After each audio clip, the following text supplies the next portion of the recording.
El libro de Enoc, misterios de ángeles caídos, gigantes y el Apocalipsis.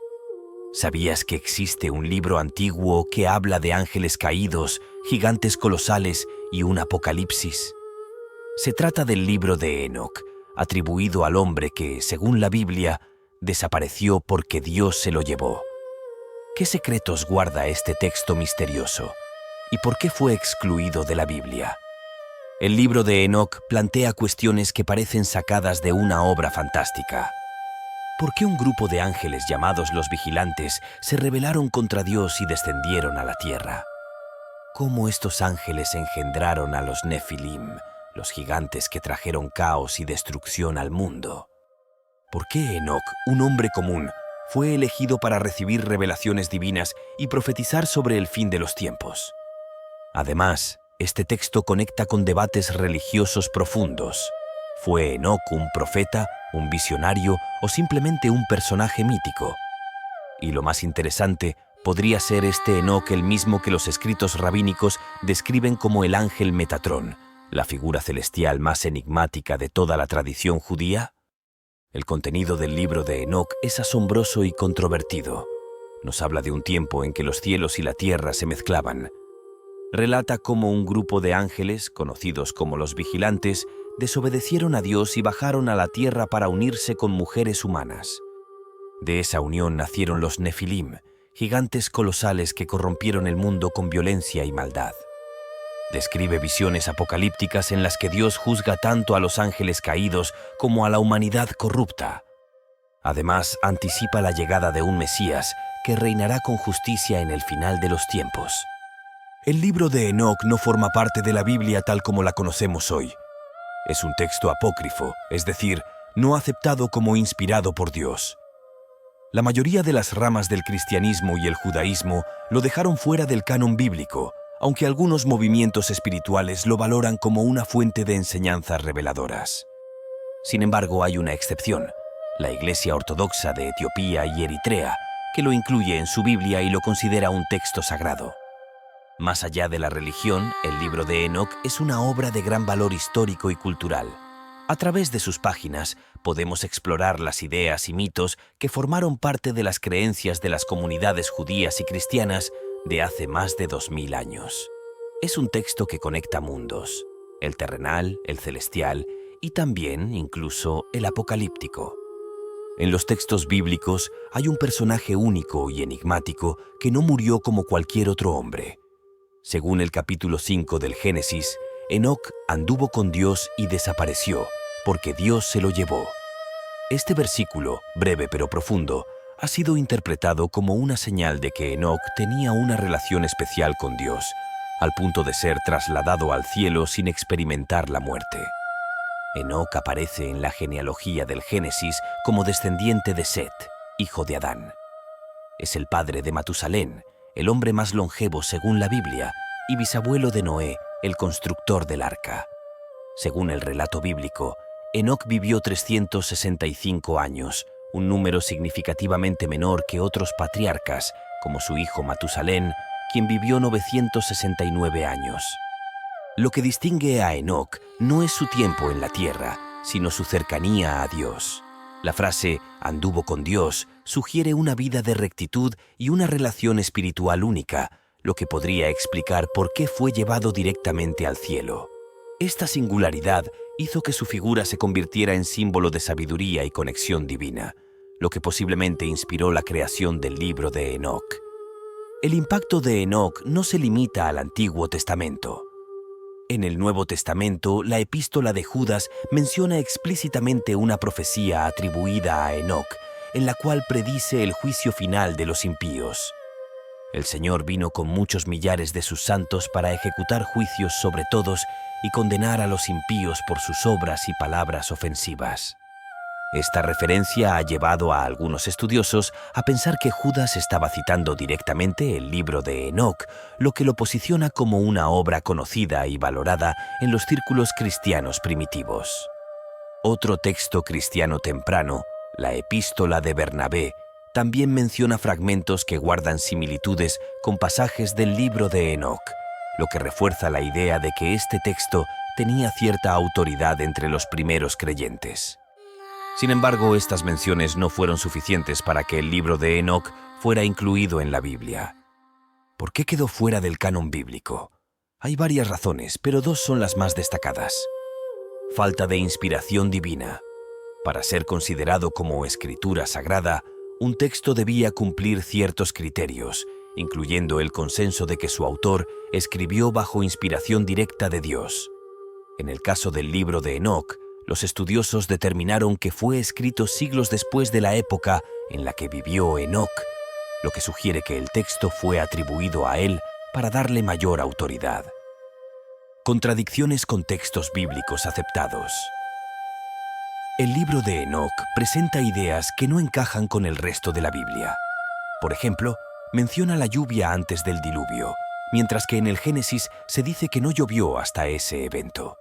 Además, describe a los demonios pidiendo a Enoc que interceda por ellos ante Dios, algo que contradice el libro de Job, donde Satanás habla directamente con Dios. Por estas razones, el libro de Enoc quedó fuera del canon, pero su contenido sigue siendo fascinante para muchos estudiosos y curiosos. ¿Qué convierte al libro de Enoc en un texto tan fascinante? No solo su contenido, lleno de relatos sobre ángeles caídos, gigantes y visiones apocalípticas, sino también su historia, marcada por siglos de misterio, traducciones perdidas y debates teológicos. Es una obra que viajó a través de culturas, lenguas y tradiciones, consolidándose como uno de los textos apócrifos más influyentes de la antigüedad. Aunque quedó fuera del canon bíblico, el libro de Enoc tiene un carácter único. Combina elementos mitológicos y religiosos con visiones proféticas, anticipándose a debates que marcarían el desarrollo del judaísmo y el cristianismo temprano. Pero, ¿cómo llegó hasta nosotros? ¿Qué sabemos de su origen y estructura? El libro de Enoc no es una obra escrita de una sola vez ni por un solo autor. Se trata de una recopilación de textos que probablemente surgieron entre los siglos III a.C. y I después de Cristo, en el contexto del judaísmo del Segundo Templo. Se cree que los fragmentos más antiguos fueron escritos en hebreo o arameo, las lenguas predominantes entre los judíos de esa época. Con el tiempo, el texto fue traducido al griego y al latín, pero las versiones más completas que conocemos hoy están en Ge'ez, la lengua litúrgica de la Iglesia Ortodoxa de Etiopía. El descubrimiento de fragmentos en los rollos del Mar Muerto, hallados en Qumrán en el año 1947, confirmó que el libro de Enoc ya existía en el período intertestamentario, es decir, entre el Antiguo y el Nuevo Testamento. Estos fragmentos, escritos en arameo, son los registros más antiguos que tenemos de este libro. ¿Por qué la versión más completa está en Ge'ez? Probablemente porque la Iglesia Ortodoxa de Etiopía, a diferencia de otras ramas del cristianismo, lo consideró un texto sagrado y lo preservó celosamente. De no ser por su traducción al Ge'ez, realizada posiblemente en el siglo VI, el libro de Enoc se habría perdido para siempre. El libro de Enoc se divide en 5 partes que abarcan temas como la caída de los ángeles, profecías del juicio final y descripciones astronómicas. El libro de Enoc está compuesto por 5 partes principales, cada una de las cuales aborda diferentes temas y probablemente fue escrita en momentos distintos. Estas son: el libro de los vigilantes es la sección más conocida del libro de Enoc y probablemente la más antigua. Relata la caída de los ángeles rebeldes, llamados vigilantes, quienes desobedecieron a Dios y descendieron a la tierra. Allí tomaron esposas humanas y engendraron a los Nefilim, gigantes colosales que corrompieron a la humanidad. El libro de las parábolas contiene profecías sobre el Mesías y el juicio final. Es también la parte más debatida por los estudiosos, ya que se refiere al Hijo del Hombre, un título que en el cristianismo se asocia con Jesucristo. El libro astronómico describe el movimiento de los astros y un calendario solar basado en un año de 364 días, dividido en 4 estaciones de 13 semanas cada una. En el libro de las visiones oníricas se narran sueños y visiones proféticas que resumen la historia del pueblo de Israel desde la creación hasta el fin de los tiempos. A pesar de quedar fuera del canon bíblico, sus 5 secciones han influido en tradiciones religiosas posteriores y siguen siendo una fuente inagotable de fascinación para quienes buscan entender los misterios del cielo y la tierra. Profundicemos en el libro de los vigilantes, la primera y quizás más impactante sección del libro de Enoc. En este relato, los ángeles rebeldes conocidos como los vigilantes toman esposas humanas y dan origen a los Nefilim, seres gigantes que no solo arrasaron con los recursos del mundo, sino que también corrompieron a la humanidad. Un inciso sobre el término Nefilim, que proviene del hebreo y suele traducirse como caídos o gigantes. Según el Génesis y el libro de Enoc, estos seres eran el resultado de la unión entre los ángeles rebeldes, llamados vigilantes, y las mujeres humanas. Su tamaño descomunal y su fuerza colosal los convirtieron en una amenaza para la humanidad. Los Nefilim no solo destacaban por su tamaño físico, sino por su impacto moral y espiritual en la tierra. Al ser descendientes de una unión prohibida, encarnaban la mezcla entre lo divino y lo terrenal de forma corrupta, trayendo violencia, caos y pecado a la humanidad. Pero este acto de rebelión no quedó sin castigo. Dios envió a los arcángeles para detener el caos, castigó a los ángeles caídos y anunció un diluvio que lo cambiaría todo. El libro de los vigilantes comienza con un escenario inquietante. Un grupo de 200 ángeles, liderados por Semjasa, desciende a la tierra con un propósito claro: unirse a las hijas de los hombres y tener descendencia con ellas. Este grupo, llamado los vigilantes, había sido designado por Dios para vigilar a la humanidad, pero en lugar de cumplir su misión, sucumbieron a sus propios deseos. El texto narra cómo estos ángeles tomaron esposas humanas y al hacerlo, violaron el orden divino. Semjasa, temeroso de que lo dejaran solo en este acto de rebelión, hizo que todos los ángeles involucrados juraran que permanecerían unidos en su plan. Este juramento selló su destino y marcó el comienzo de su caída. De la unión entre los vigilantes y las mujeres humanas nacieron los Nefilim, seres gigantes cuyo tamaño y fuerza eran descomunales. Según el texto, estos gigantes medían aproximadamente 300 codos, lo que equivale a más de 130 metros de altura. Los Nefilim no solo consumieron todos los recursos de la humanidad, sino que también se volvieron contra los hombres, devorándolos. El libro de los vigilantes describe cómo los Nefilim no se detuvieron allí. Comenzaron a pecar contra los animales, las aves, los reptiles y los peces, corrompiendo toda la creación. Además, los vigilantes enseñaron a los humanos conocimientos prohibidos, como la fabricación de armas, la hechicería, la astrología y el uso de metales preciosos.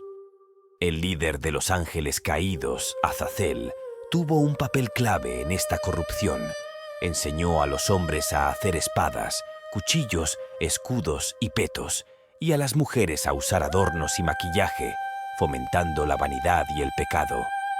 La tierra quedó completamente corrompida por su influencia, lo que provocó una reacción directa de Dios. El libro de Enoc, rebelión celestial, juicio divino y misterios mesiánicos.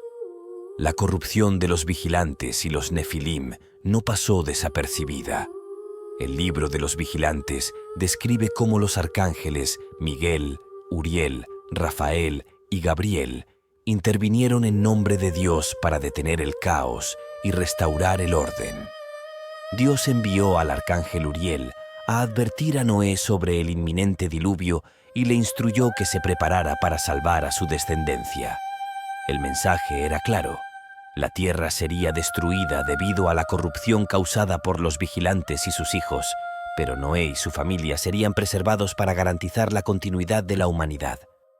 El arcángel Rafael recibió la misión de capturar a Azazel, el ángel que enseñó a los hombres conocimientos prohibidos. Según el texto, Rafael lo ató de pies y manos y lo arrojó a un abismo en el desierto, cubriéndolo con tinieblas y rocas dentadas. Allí permanecería hasta el día del juicio final, cuando sería condenado al fuego eterno. Gabriel fue enviado para ocuparse de los Nefilim, los hijos de los vigilantes. La orden de Dios fue clara. Debía provocar que los gigantes se enfrentaran entre sí hasta destruirse mutuamente. Esta medida aseguraría que su presencia en la tierra llegara a su fin. Por último, el arcángel Miguel recibió la tarea de capturar y castigar a los ángeles caídos. Dios ordenó que fueran atados y encarcelados en los valles de la tierra durante 60 generaciones, hasta el día del juicio final, cuando serían arrojados al abismo de fuego.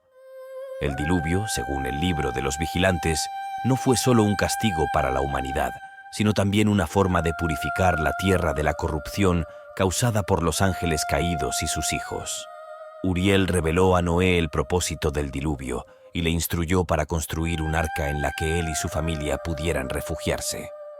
Este relato presenta a Noé como un personaje clave en el plan divino para restaurar el orden. Su obediencia y rectitud lo convierten en el símbolo de la nueva humanidad, libre de la influencia de los vigilantes. El relato del libro de los vigilantes guarda ciertas similitudes con la historia del diluvio en el Génesis, pero también introduce diferencias significativas. En ambas narraciones se describe un período de gran corrupción en la tierra que lleva a Dios a enviar un diluvio para purificar el mundo. Noé es elegido como el justo que preservará a la humanidad y a los animales. En el Génesis, los hijos de Dios que se unen a las hijas de los hombres se mencionan brevemente, sin mayor detalle. En cambio, el libro de los vigilantes amplía esta historia, explicando que estos hijos de Dios eran los ángeles caídos y narrando las consecuencias de sus actos. El Génesis no menciona a los Nefilim como gigantes colosales ni describe el impacto de su existencia sobre la humanidad. El libro de los vigilantes introduce a los arcángeles Miguel, Uriel, Rafael y Gabriel como figuras activas que ejecutan el juicio de Dios, mientras que en el Génesis el castigo es presentado directamente como obra de Dios. El libro de los vigilantes no solo amplía la historia del Génesis, sino que también la transforma en un relato épico lleno de detalles sobre la rebelión celestial, la corrupción de la humanidad y el juicio divino. Este texto plantea preguntas fundamentales sobre el origen del mal, el papel de los ángeles y la relación entre el cielo y la tierra. Aunque quedó fuera del canon bíblico, su influencia es innegable y su contenido sigue fascinando a quienes buscan comprender los secretos de los antiguos mitos religiosos. El libro de los vigilantes nos invita a reflexionar sobre los límites entre lo divino y lo humano y las consecuencias de desafiarlos.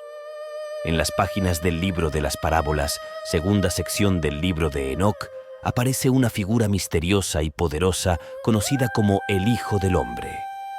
Es descrito como un ser justo y glorioso, destinado a sentarse en el trono de gloria para juzgar a los impíos y recompensar a los justos. Pero, ¿es posible que el libro de Enoc, escrito siglos antes, estuviera anticipando la llegada de Jesucristo? ¿O este Hijo del Hombre es, en realidad, el propio Enoc, transformado en una figura celestial? Estas preguntas han alimentado debates teológicos y académicos durante siglos, y en este capítulo exploraremos las posibles respuestas. En el libro de las parábolas, el Hijo del Hombre aparece como una figura central en el juicio final. Es descrito como el elegido, el justo y el Mesías, un ser que desde el principio ha estado junto a Dios, aguardando el momento en que se manifestará para establecer justicia en el mundo.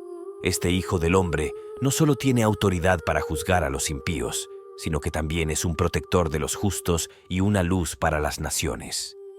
Un fragmento del texto lo describe así: Este es el Hijo del Hombre que tiene la justicia, con quien habita la justicia y que revela todos los tesoros de lo que está oculto, porque el Señor de los Espíritus lo ha escogido, y su suerte ha superado a todos delante del Señor de los Espíritus en rectitud eterna. El título Hijo del Hombre en el libro de las parábolas tiene claras connotaciones mesiánicas. Es alguien enviado por Dios para intervenir en los asuntos del mundo, juzgar a los malvados y traer redención a los justos. Muchos eruditos cristianos ven en esta figura una anticipación directa de Jesucristo. Según esta interpretación, el libro de Enoc estaría prediciendo la llegada de un Salvador que no solo traería justicia, sino que también cumpliría un papel fundamental en el juicio final. Esta visión se refuerza con el uso del título Hijo del Hombre en el Nuevo Testamento, donde Jesús lo utiliza repetidamente para describirse a sí mismo, especialmente en contextos relacionados con el juicio y la redención. Por ejemplo, en el Evangelio de Mateo, Jesús dice: «Cuando el Hijo del Hombre venga en su gloria, y todos los ángeles con él, entonces se sentará en su trono de gloria». Otra interpretación, más vinculada a las tradiciones judías, sugiere que este Hijo del Hombre no es otro que el propio Enoc. Según esta perspectiva, el relato del libro de las parábolas reflejaría la transformación de Enoc en una figura celestial después de ser llevado al cielo por Dios. Esta línea de pensamiento conecta con textos posteriores, como el tercer libro de Enoc, donde se dice que Enoc fue elevado al rango de ángel y transformado en Metatrón, el ser celestial más poderoso después de Dios. Según esta interpretación, el Hijo del Hombre sería una forma glorificada de Enoc, encargado por Dios de ejecutar el juicio final. Ambas interpretaciones tienen fundamentos sólidos, pero también plantean preguntas interesantes. Si el Hijo del Hombre es Jesucristo, ¿cómo es posible que el libro de Enoc, escrito mucho antes de su nacimiento, lo mencione con tanta precisión? Y si es Enoc, ¿por qué su figura no aparece con este título en otros textos canónicos del judaísmo o el cristianismo? El libro de las parábolas también plantea una idea que ha sido motivo de controversia: la preexistencia del Mesías. Según este texto, el Hijo del Hombre no solo está destinado a manifestarse en el futuro, sino que ya existía antes de la creación del mundo. En uno de los pasajes más reveladores se dice: «El nombre del Hijo del Hombre fue invocado delante del Señor de los Espíritus antes de que el sol y las estrellas fueran creados». Este concepto de un Mesías preexistente también aparece en el cristianismo, especialmente en el Evangelio de Juan, donde se afirma que Jesús existía antes de la creación como el verbo, logos. Esto ha llevado a algunos estudiosos a sugerir que el libro de las parábolas pudo influir en la teología cristiana temprana. Sin embargo, no todos los investigadores están de acuerdo. Algunos argumentan que esta parte del libro de las parábolas podría haber sido añadida posteriormente por escritores cristianos que buscaban reforzar sus creencias sobre Jesucristo como el Mesías. Según esta teoría, el texto original del libro de Enoc habría sido modificado para alinearse con las ideas del cristianismo primitivo. Por otro lado, también es posible que el concepto de un Mesías preexistente ya estuviera presente en algunas tradiciones judías del Segundo Templo y que tanto el libro de Enoc como el Nuevo Testamento sean reflejo de estas creencias compartidas. El Hijo del Hombre es una prefiguración de Jesucristo, un eco de tradiciones judías más antiguas o una manifestación de Enoc como figura celestial. Aunque no hay consenso sobre estas preguntas, lo que es indiscutible es que el libro de Enoc ofrece una visión fascinante y compleja del Mesías, una figura que trasciende las fronteras entre el judaísmo y el cristianismo. Su mención del Hijo del Hombre como un ser preexistente y glorioso abre la puerta a debates teológicos que continúan hasta el día de hoy. La respuesta, como el propio texto, sigue envuelta en misterio. Una de las secciones más curiosas del libro de Enoc es el libro astronómico, también conocido como el libro de las luminares celestiales. En esta parte, el arcángel Uriel guía a Enoc en un recorrido por los cielos, revelándole los secretos del movimiento de los astros, las estaciones y el tiempo. El texto describe un calendario basado en un año de 364 días, dividido en 4 estaciones de 13 semanas cada una. Cada estación tiene exactamente 91 días, y no hay ajustes para los días adicionales que requiere el ciclo solar real de 365 días y un cuarto. Aunque este calendario parece errático para los estándares modernos, podría estar relacionado con las prácticas judías antiguas. Algunas sectas judías, como los esenios que habitaron Qumrán, también seguían un calendario solar similar. Este calendario habría servido para organizar festividades religiosas y observaciones astronómicas. Sin embargo, su uso presentaba un problema práctico. En tan solo 25 años, las estaciones quedarían completamente desincronizadas con los ciclos reales de la Tierra. Más allá de su precisión o falta de ella, el libro astronómico refleja una profunda fascinación por el cosmos y un intento de entender el tiempo como una manifestación del orden divino. Los antiguos judíos que escribieron esta sección creían que los astros y sus movimientos no solo eran obra de Dios, sino que también revelaban su voluntad. Otro aspecto sorprendente del libro de Enoc es el Apocalipsis de las semanas, una profecía que aparece en la última sección, conocida como la Epístola de Enoc. En este texto, la historia de la humanidad es dividida en 10 semanas, cada una representando un periodo significativo en la relación entre Dios y la humanidad. Las primeras 7 semanas describen eventos pasados, desde la creación del mundo hasta la época de Enoc. Estas semanas incluyen hitos como el diluvio, el surgimiento de Noé y el establecimiento de leyes divinas. Las 3 últimas semanas se enfocan en el futuro y están llenas de imágenes apocalípticas. En la 8ª semana, los justos recibirán armas para juzgar y castigar a los opresores. Este detalle es inusual en textos religiosos, ya que sugiere una participación activa de los justos en el juicio divino. En la 9ª semana, desaparecerán todos los opresores y la justicia se establecerá en toda la tierra.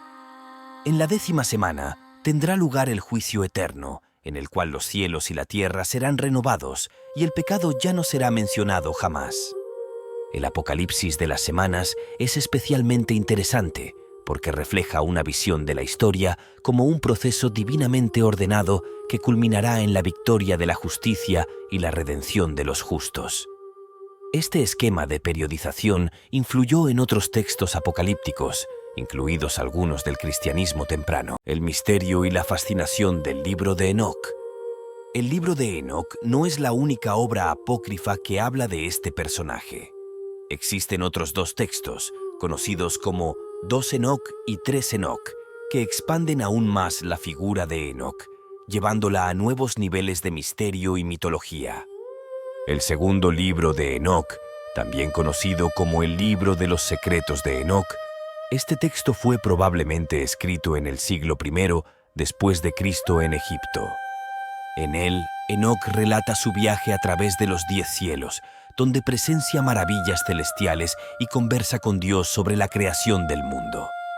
Al final, Enoc regresa a la tierra para transmitir lo que aprendió y después de un breve periodo es llevado nuevamente al cielo.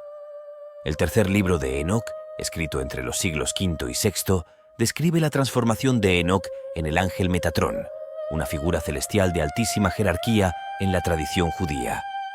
Según el tercer Enoc, Enoc fue llevado al cielo en un carro de fuego y por su pureza y sabiduría fue elevado a un estado divino, convirtiéndose en el ángel más poderoso después de Dios.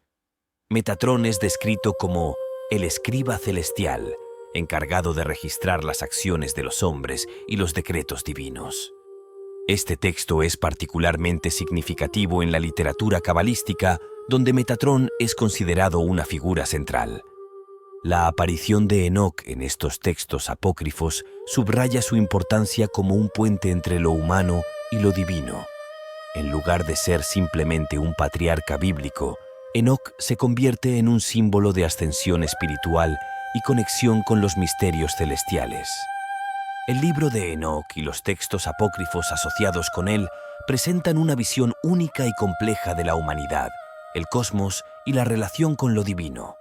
Desde un calendario que refleja un intento por entender los ciclos celestiales hasta una profecía que divide la historia en periodos controlados por la voluntad de Dios, cada elemento de estos textos nos invita a reflexionar sobre cómo las comunidades antiguas buscaban dar sentido a su mundo. Además, la evolución de Enoc en otros textos, especialmente su transformación en Metatrón, añade otra capa de misterio y fascinación a su figura, elevándolo de un hombre justo a un ser celestial. El libro de Enoc es una obra fascinante llena de relatos épicos sobre ángeles caídos, gigantes y visiones apocalípticas. Pero, a pesar de su importancia histórica y cultural, no fue incluido en la Biblia que conocemos hoy. ¿Por qué este texto quedó fuera del canon? Una de las principales razones por las que el libro de Enoc fue excluido del canon bíblico es que presenta contradicciones teológicas con los textos aceptados como escritura sagrada. Estas discrepancias minaron su autoridad como texto inspirado por Dios, algo fundamental para ser considerado parte del canon. En el libro de Enoc se menciona que antes del diluvio ya existían fenómenos como la lluvia y las estaciones. Sin embargo, en el Génesis se afirma que antes del diluvio no había llovido sobre la tierra y que el agua provenía de un rocío que subía desde el suelo. Génesis 2:5-6. Esta contradicción hace que el relato de Enoc entre en conflicto con el texto bíblico aceptado. En Enoc, los ángeles caídos, liderados por Azazel, le piden al propio Enoc que interceda ante Dios en su favor, ya que ellos mismos no pueden hacerlo debido a la vergüenza y el castigo que enfrentan. Sin embargo, en el libro de Job, que sí forma parte del canon, se muestra a Satanás hablando directamente con Dios, lo que indica que los ángeles caídos aún tienen acceso a él. Job 1, 6-12. Esta discrepancia cuestiona la coherencia entre el relato de Enoc y el canon bíblico. A diferencia de otros textos bíblicos que suelen centrarse en enseñanzas prácticas y lecciones morales para la vida diaria, el libro de Enoc se enfoca casi exclusivamente en temas celestiales, como la caída de los ángeles, las visiones del cielo y los juicios apocalípticos. Esto lo aleja de los textos más pragmáticos y morales del canon, como los Proverbios o las epístolas paulinas. Otra razón clave para su exclusión es la falta de contenido moral práctico en el libro de Enoc. Los textos bíblicos aceptados como canónicos no solo debían ser teológicamente correctos, sino también útiles para enseñar a los fieles cómo vivir una vida recta. El libro de Enoc, por el contrario, se centra en historias de ángeles rebeldes, gigantes y profecías cósmicas, pero ofrece muy pocas enseñanzas morales o consejos prácticos para el día a día. Por ejemplo, mientras que textos como el Sermón del Monte en los Evangelios enseñan cómo ser una mejor persona y vivir en armonía con los demás, el libro de Enoc se enfoca en revelaciones y castigos divinos, dejando de lado la guía moral directa. Es posible que los líderes religiosos de la época consideraran que este enfoque podía distraer a los creyentes de lo realmente importante: vivir de acuerdo con las leyes divinas y preocuparse por los asuntos de la tierra en lugar de los del cielo. El destino del libro de Enoc también estuvo influenciado por decisiones históricas y teológicas tomadas por las principales corrientes religiosas de la época. En el judaísmo, el libro de Enoc nunca fue aceptado como parte del Tanaj, el conjunto de los textos sagrados.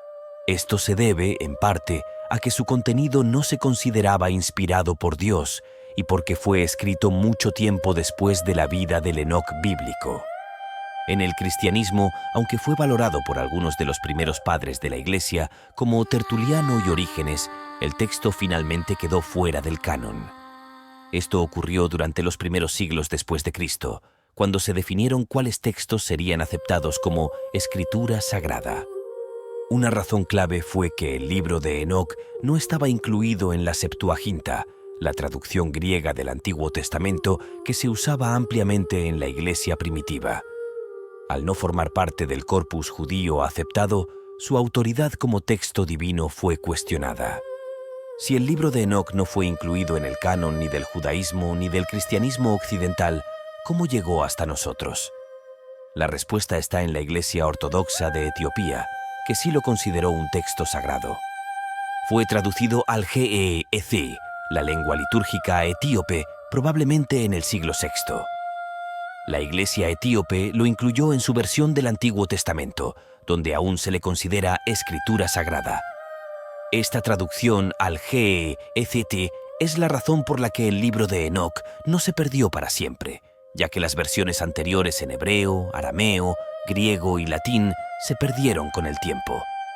En 1947, el descubrimiento de fragmentos del libro de Enoc en los rollos del Mar Muerto confirmó que el texto era mucho más antiguo de lo que se pensaba, lo que despertó un renovado interés académico por su contenido e historia. El libro de Enoc es un texto que, a pesar de quedar fuera del canon bíblico, continúa fascinando a estudiosos, religiosos y curiosos por igual. Su exclusión no fue resultado de una conspiración para ocultar verdades incómodas, como a veces se sugiere, sino de criterios teológicos, históricos y prácticos establecidos por las principales corrientes religiosas de la época. Sin embargo, esto no resta valor a su importancia cultural e histórica.